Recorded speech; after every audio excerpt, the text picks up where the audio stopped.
everybody. My name is Storybook Charles.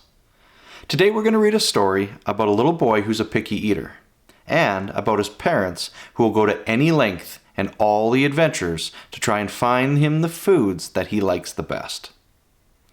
Today's story is The Prince's Breakfast by Joanne Oppenheimer, Miriam Latimer, and Hugh Bonneville. I hope you like it.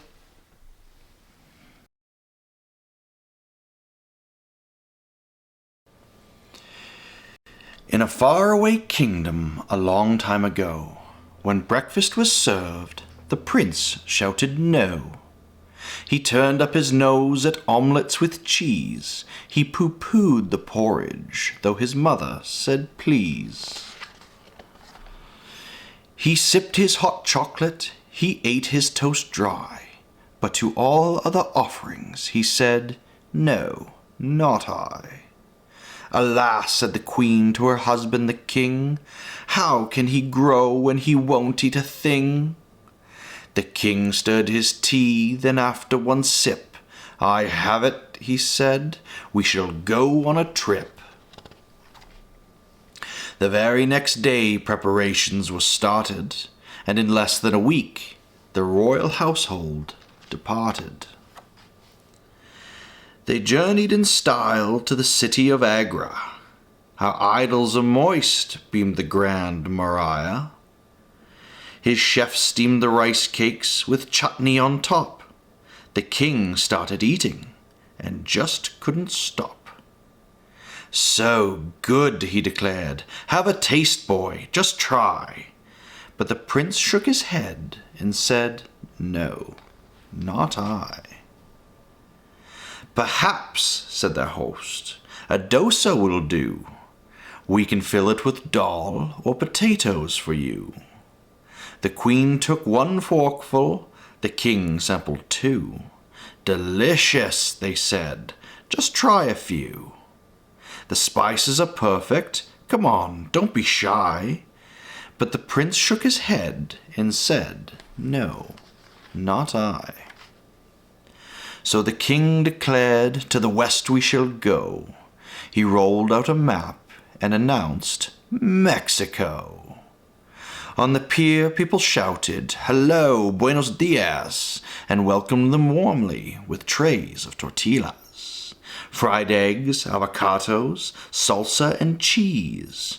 Por favor, said the king, I'll have more if you please. Muy bien, said the queen, why don't you try? But the prince shook his head and said, no, not I. What shall we do now? The queen asked with a sigh.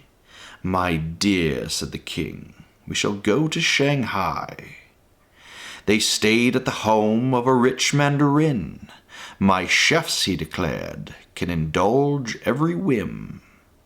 We've prepared a fine breakfast we hope you'll enjoy. There's something for everyone, even your boy. Does the prince care for congee? Here, try a pot. With our very best pickles, the king ate the lot. This 1,000-year egg will make your prince strong. It will give him good fortune and help him live long. Yes, indeed, said the king. Come now, have a try. But the prince shook his head and said, no, not I. That night in his room the king sat up in bed. We'll take him to Zambia.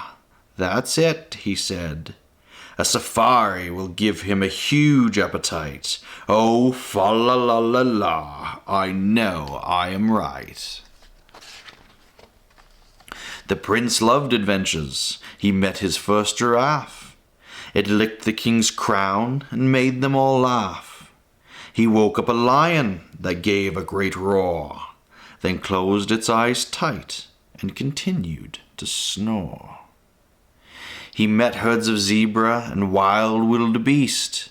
And now, said the king, it's time for our feast. Their breakfast was served on beautiful leaves, with freshly fried plantain and fruit from the trees. At the sight of fresh fruit, the prince sealed his lips. The king was dismayed. He said, "This is not right." "This plantain is perfect," the queen said. "Do try." But the prince shook his head and said, "No, not I." The queen was distraught. "Let's go home," she sighed. "Our boy is still picky, whatever we try." Just as she said this, a bright-eyed old man said, "Perhaps I can help. I believe that I can." Then he pulled a red bottle from deep in his case, winked at the prince, and said, "Fancy a taste?"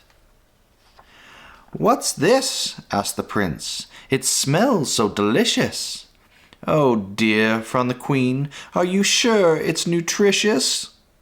"I think," said the man, "there's no cause for alarm. A dash of this ketchup will do him no harm. I eat it with everything from rhubarb to rice." "Mmm," said the prince, "it tastes really nice." He poured it on pancakes, he spread it on bread. The king was so happy, he stood on his head. The queen gave a twirl, a trill of delight. The banquet continued all day and all night. From that morning on, whatever he ate, the king added ketchup and cleaned up his plate. So, it turned out ketchup was the answer all along. I like ketchup, but maybe not on everything. I hope you really liked my story today. Have a great night, everybody.